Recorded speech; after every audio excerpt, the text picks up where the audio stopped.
కేంద్ర హోంశాఖ సహాయ మంత్రి బండి సంజయ్ కుమారుడు బండి భగీరథపై నమోదైన పోక్సో కేసుపై వెంటనే దర్యాప్తు చేపట్టాలని తెలంగాణ ముఖ్యమంత్రి రేవంత్ రెడ్డి ఆదేశించారు.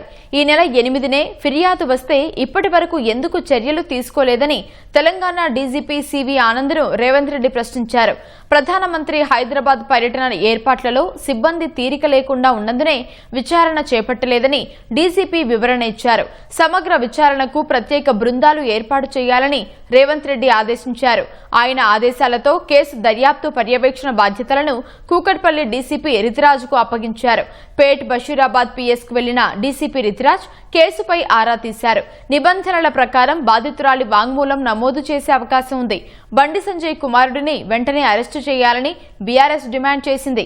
సంజయ్ కేంద్ర మంత్రి పదవికి సంజయ్ రాజీనామా చేయాలంది. బండి సంజయ్ కుమారుడి వ్యవహారం వ్యక్తిగతమని, బీజేపీకి సంబంధం లేదని పార్టీ తెలంగాణ అధ్యక్షుడు రామచంద్రరావు అన్నారు. బండి సంజయ్కి కూడా ఈ ఘటనతో సంబంధం లేదన్నారు. ఒకవేళ ప్రమేయం ఉంటే చట్టం తన పని తాను చేసుకుపోతుందన్నారు.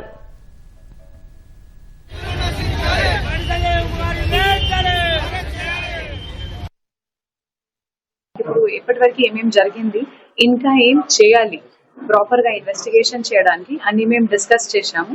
ఒక ప్లాన్ ఆఫ్ యాక్షన్ డ్రాఫ్ట్ చేశాము. అదే ప్రకారంగా రేపు కూడా ఇది కంటిన్యూ అవుతుంది.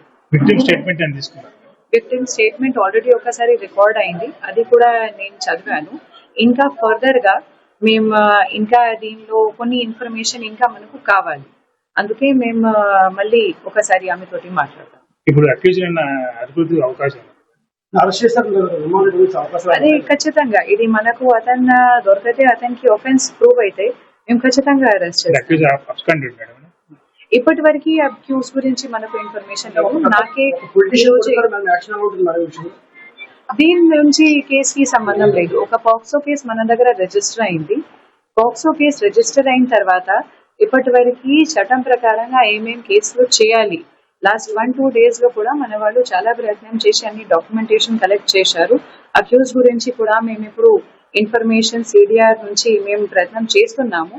వాళ్ళకు దొరకతే అతన్ని మేము ఖచ్చితంగా పట్టుకుంటాం.